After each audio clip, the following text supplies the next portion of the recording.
I get very frustrated because this sort of mantra that's often trotted out is that we need intensive farming to feed everyone.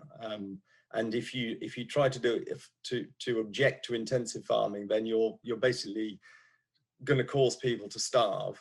That is nonsense. I mean, the current system is incredibly inefficient.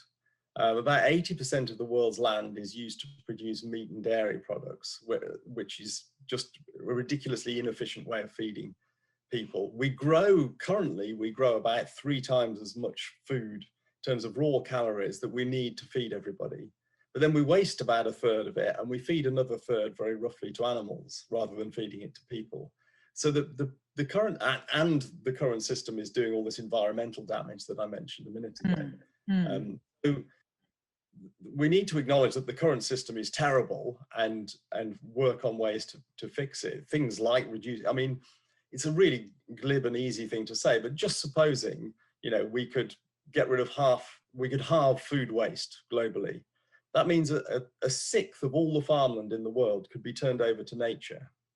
I mean, that, you know, that is a staggering area. That's an area the size of the United States that we could rewild or you know, whatever, by reducing food waste. I think we shouldn't accept food production and biodiversity as being mutually exclusive. They have essentially become like that. The places where we grow food intensively have almost no life at all.